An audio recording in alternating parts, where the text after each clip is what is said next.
How does one get into bikini competition? I mean, obviously I've never worn a bikini, so I don't really have much to base this off of. But versus like, oh, hey, I'm going to be in shape and go to the beach and look cute for my friends. How does it like come to that next level? Well, it was really random. It was actually a friend from work that I was waitressing with, and she's like, you should start training with my coach, and it's a lot of fun. You get to, walk on stage. And I was like, like I said, I really didn't know much about it. So I was like, I don't know if that's something I want to do, but I'm kind of like a free bird where I'm just like, oh, I could try it and see. And what I really fell in love with was obviously the fitness side of it and like getting my body in shape. And, I was always athletic growing up, but I never really knew bodybuilding and strength training. So I got like kind of really hooked in that. My coach right away was like, you need to do a show. And I was like, oh, I don't know about this, but there was a show in Boston, which was not far from me. I was in New York. So I said, yeah, let's train for it. If I make it, to there, it was like 3 months. I was like, we'll see, whatever.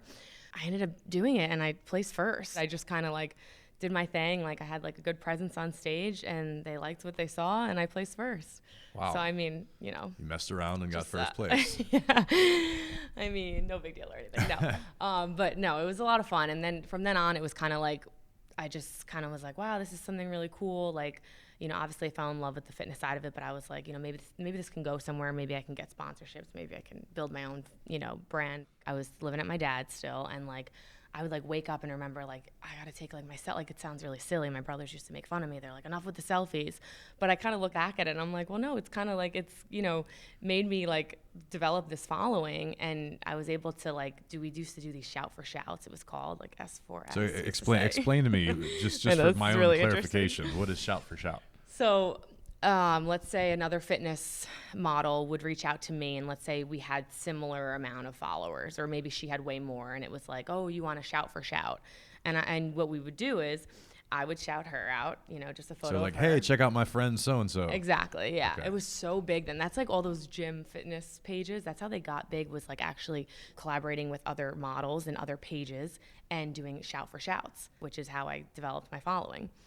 And of course, when I kept competing, I was, getting more notoriety and more exposure. But you seem very interested. No, I'm very curious. I'm starting to wonder, like, if I bring back shot for shot, I know. What could I get? What what's crazy? What's crazy is that like it kind of died out, and now, like you said too, it was always like a, I'll give you something free and you post it for me. But now it's like everyone wants, $1 with it, or it's kind of like got oversaturated, which makes sense, like everything does. But that was like a big thing. It was kind of crazy. I placed first at the Boston show. And then I went on to Worlds, WWF Worlds, where it's like the biggest show, basically. Okay. And I didn't place that first time I was there. And so I waited another year and I was like, oh, let me try again. I switched coaches and whatnot and got more, familiar with it. And then I placed first the next year. So that was 2014. I was the bikini world champion. So you went from not placing to winning. Yeah, not placing at all, which is weird. Very interesting. Yeah, but I put more muscle on. I kind of like was a little too lean at the show before that. And after that, I was recruited for the reality show Tough Enough. Well, tryout, I shouldn't say, I wasn't picked right away for that. So talk to me about your tryout or your what's the word I'm looking for here? Audition. Yeah, but you. No, it was like my brain just stopped working there. It was actually a Skype interview, and like I said, it was really random too. I didn't really. It was weird. It was random, but it was also a little bit of a coincidence that I started training with Mike Wodango in New Jersey, and he actually trained under DeFranco, who trains with Triple H. Yeah, of course. Yeah. So fitness training, just for clarification, not wrestling training. Right. More like strength and conditioning and stuff I do more now. So I actually started getting more involved in that and I liked it. And he kind of like would always like throw little things out there like, oh, you should get into wrestling. Like I could see you doing that, whatever. And my ex at the time was a big wrestling fan. And he always said like, he always kind of pushed me and motivated me to like, pursue that. But I didn't really know much about wrestling. I didn't really grow up watching it, to be honest.